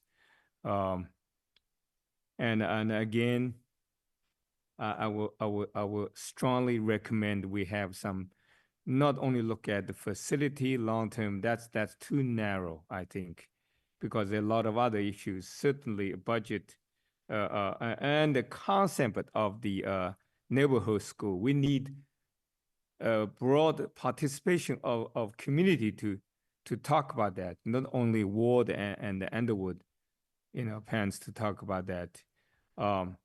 Again, we have immediate tasks to complete, but also have long-term, which I hope will start from this summer, you know, think about the broad district-wide task force to think about that.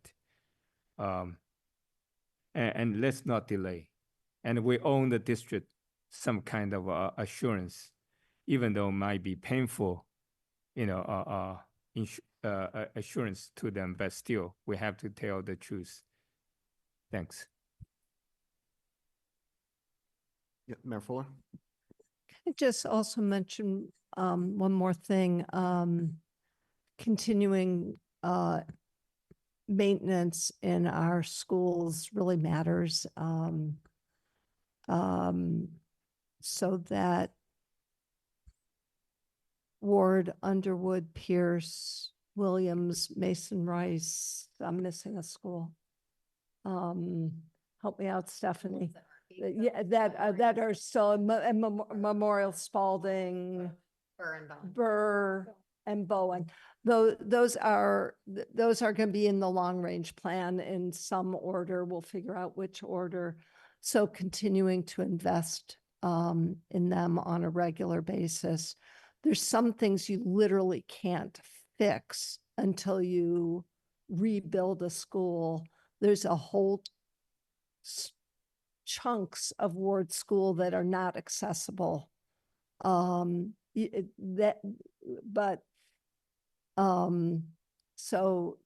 But we need to have excellent maintenance in the schools in the meantime.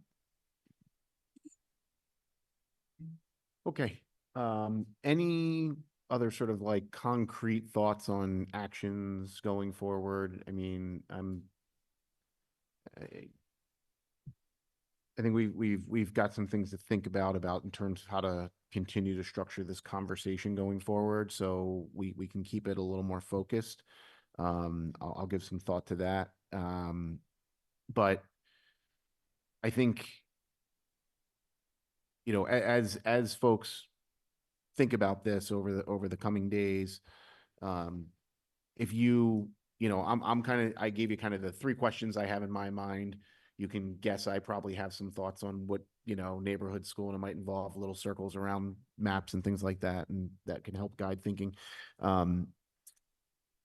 Send to Anna or myself or Emily, you know, whatever thoughts you have in terms of how to think about what are the next steps of the discussion to be had, so that we can then move towards, you know, giving a charge to a planning committee to kind of to go forward with. Yes, Tamika? For our open meeting, I would suggest we send our thoughts to Anna alone. Fine. You can send your thoughts to Anna. Don't want to step into anything. Okay, well, okay, fair enough. Yep, good. Based on number of people who would respond. Fair enough, yes. Rajiv? Chris, just in terms of concrete steps, we seem to have a general consensus that a communication to the Ward and Underwood communities would make sense. Yep. So I would suggest, I don't think we need to vote on it, or I could be wrong on that, but crafting that communication and getting it out perhaps is something we could agree on in this meeting. Yeah, so You don't want me to just like text everybody? let me Sorry, it was a joke. let me ask this question. Are there members who, and again, we don't need like a formal vote, but are there members who would object to a communication from myself or from Dr. Nolan to the Ward and Underwood communities, effectively saying your schools are going to be there 5 years from now, and you know, we feel comfortable staying that based on the financial and, you know, logistic realities that we deal with as a district. And we will continue our planning process to figure out how we're going to, you know, improve your facilities sometime after that. We don't need to get into like individual, but big picture. Just my suggestion would be to be very careful on the wording about sometime after that it feels off, that we will work very closely with you in the coming years about what's the right facility updating to do, in what configuration, what locations. And in the meantime, we're committed to having good maintenance at your current facilities, something like that. Just that the timing, I think, is all very fluid of when we make decisions about what renovated buildings in what order and what locations, and when we're likely to ask people to vote on that. I just want to be clear,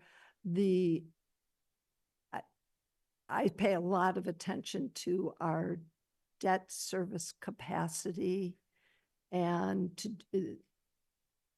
we just are docketing for Williams School, for Horace Mann, for the addition and renovations there. Given what construction costs now are, we're docketing tonight. It'll come out really officially on Friday.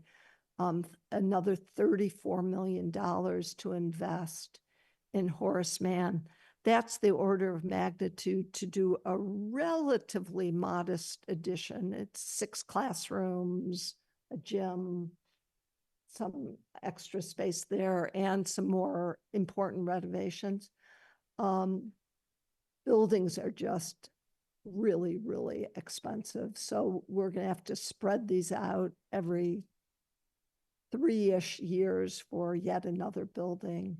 We'll need taxpayers to say, yes, I'm excited about that project, and I'll do a debt exclusion override, as we just don't have the debt service capacity in the next 10, 15 years to add any new buildings on without that. Rajiv, Just wanted to respond to your question. thank you. I have no concern with you sending out a communication to Warden Underwood. And if anyone does, I guess speak now, but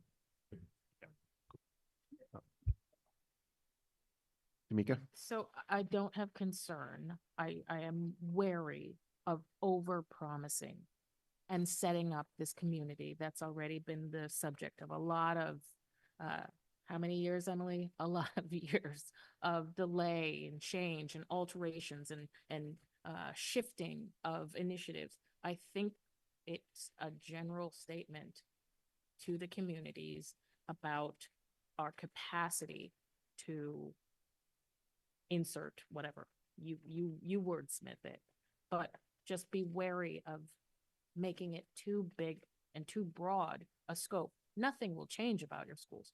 We don't know that, and we shouldn't be promising that. Does it change? I don't know. It's not a closure, but it may be a change. So you see what I'm saying? You have to be careful not to cause harm by looking to avoid causing folks to be anxious. I feel confident we can come up with the Great. appropriate language Excellent. And then one more with no point. adjectives. Yes, of course. One more point about what members are asking for. So the analysis of the middle schools, Perkins Eastman, I believe, has that been completed, or where is that? Because I would love for us to start seeing. It's the results. budgeted for FY '25, and we're going out to bid for So that. it hasn't started, and it won't be at Perkins Eastman. Is that Correct. okay? Well, I don't believe so. Well, it's not. Yeah.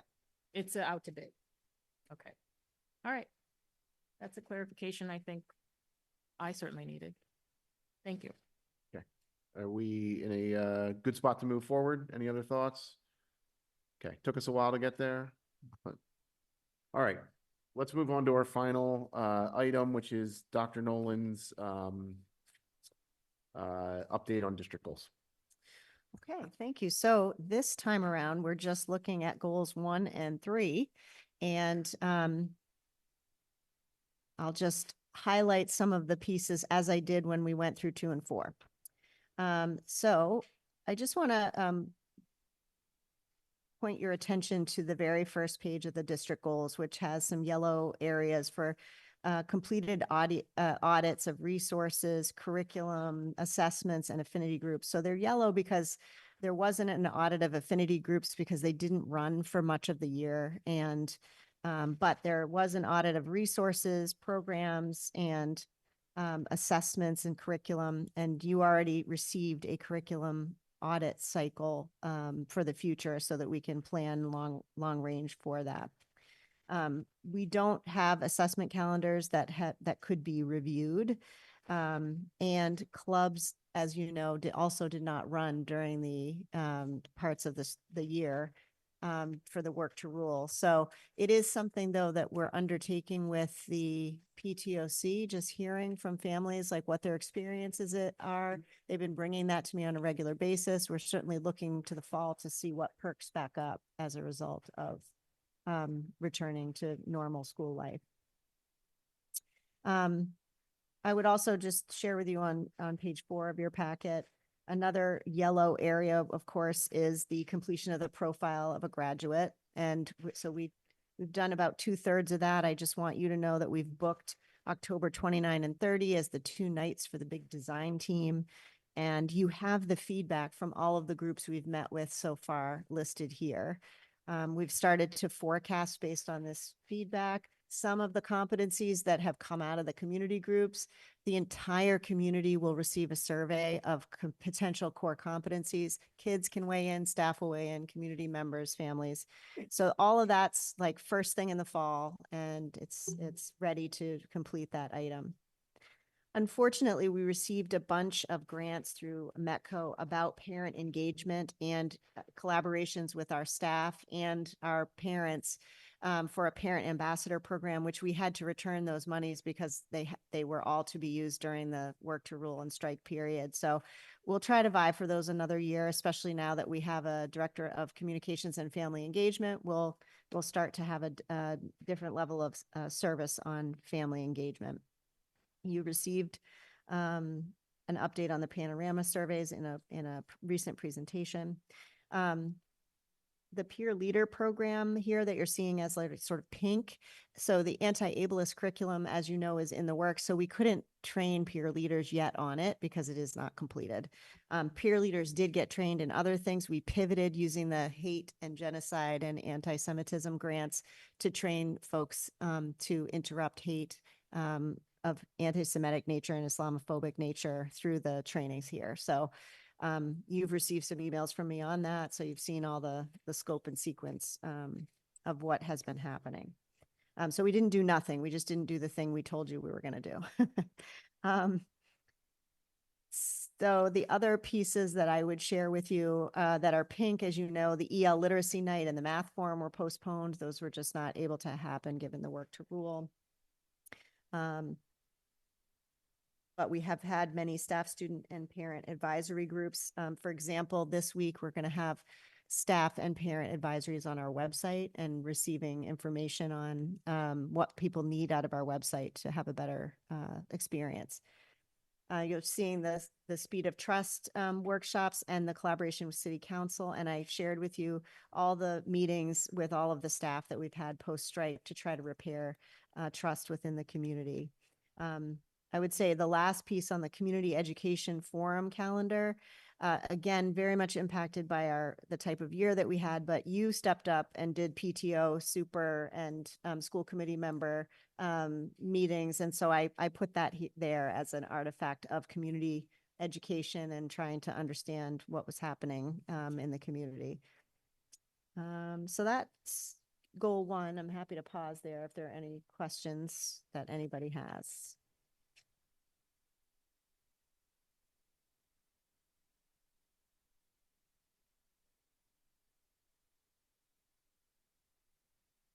Sounds quiet. I'll go to goal 3. So goal 3 is a lot of green areas. So we've achieved almost everything in this goal, which of course, to remind the community, is about engaging educators and ensuring that we have the highest quality workforce, culturally responsive, high quality workforce, equitable access to effective educators. I just want to give kudos to our new Director of Human Resources, Joanny Santa, really just creating dynamic opportunities for staff so they can become certified if they're not, to uphold their current certifications, to create new partnerships using our teacher diversification funds and also partnerships with local universities and programs. She sits on the board of MPDE, which is the sort of human resources and diversification board for the state. Mentoring programs just being expanded, affinity groups, and maintenance of other groups that were already existing. She's now turning her sights to support of our Unit B members, which is our vice principals, deans, department heads, curriculum coordinators, just to train them additionally. I do want to celebrate that we settled on a unified walkthrough tool for training leaders to identify what we will say are the hallmarks of good instruction in the Newton Public Schools. It is listed here for you, the 5 dimensions of teaching and learning. This year, elementary schools led by Aisha Farag did coordinated walkthroughs and had trainings. Next year, our secondary folks will join us. Please note, this is not a change to the teacher evaluation rubric or standards for teachers. This is about aligning administrators so that we are tight about what we expect from our teachers, and we are giving unified feedback, and we are talking about that instruction on a regular basis. There is a working group pending from the contract negotiations on teacher evaluation, and there is a new rubric pending from the Department of Education. So we do expect to be having conversations with our teachers union on that. But we have decided this is the way that as administrators, we are going to align on best practices in instruction.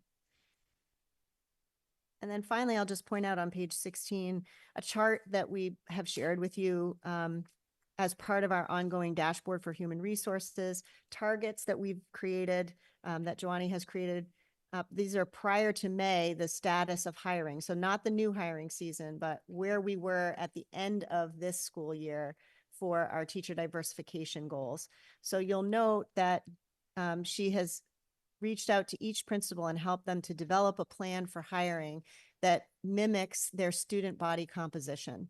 And that here she aggregates the results of those hiring goals. So we actually reached our goal as a district for hiring African-American staff, and obviously have our white goals, white teacher goals reached. We're also very close with Native Hawaiian Pacific Islander staff. And then you can see the places where we seek to increase diversification of our staff. So just want you to know, we'll keep updating you on this, and we'll keep telling you what we're doing to diversify our staff. Also just want to say that we did create an internal newsletter under Julie McDonough's leadership called The Inside Voice, which is a very cute little title for Inside Voice education phrase. And it does align our groups and not inundate staff with a million emails from a million different leaders. And we're still training our staff to use that effectively, right? So people were used to lots of emails from everyone instead of the once a week email. But that's been a very needed innovation. So that concludes the final goal for the district that we Great. achieved this year. So Dr. Nolan's reviewed all the goals now. We've gotten evaluations from several of you. We still are waiting for evaluations from a couple of you. So please do get those in the next couple of days. That would be really helpful. So Emily and I can compile that, and we will have then the official superintendent evaluation to be voted on at our next meeting on the 24th, which has to get into DESE by the 30th. So with that, is there any questions for Dr. Nolan on goals 1 and 3? Yes, Anthony. Just general comment. When I went through this, I was really impressed. The past year, extraordinary. Even that word is understatement. Considering all the challenges, and you list all those goals, we understand certain things were not complete due to the special circumstances. And I'm very excited to see there will be complete, like a portrait of a graduate, and also dashboard for the for all the data, and that will be very critical. But I want to take this opportunity to say thank you very much for tremendous work, tremendous challenges, tremendous sacrifice. I know probably it's hard for me to tell the district, tell the older people for those sleepless nights. I don't know how many you went through, but it was challenging. So when I was writing my evaluation, I was constantly amazed how we survived and accomplished all these works. And I know we're looking forward to the bright future. Can I use that word? At least will be much better than what we have been through. And thank you very much. And our leadership here who went through all these work. We worked together. And I'm very excited that we have something better to look forward to. Thank you. Thank you, Aunt Ping. Amy? Joanne probably thought I was hacking into your system because I was requesting access to so many of the documents did. under goal 3. Yeah. I've heard so many families in this district speaking about the disparate experiences they have building to building. I appreciate that the tools that are represented in goals 1 and 3 are really about unifying the experience that students have and creating structures that support educators and administrators. In particular, not only the sort of guidance about what we think effective instruction looks like in Newton, but even the fidelity guides about implementing the new EL curriculum, the confidentiality agreements that, you know, hiring committees are adhering to. All of those things are about making sure that the best possible grown-ups are in front of our kids and that they have access to the best instructional tools available.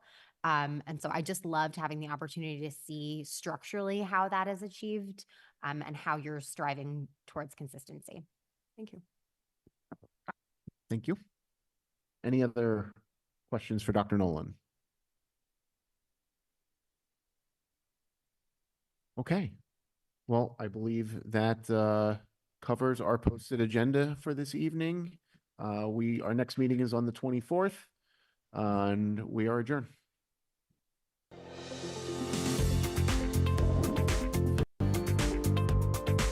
Re-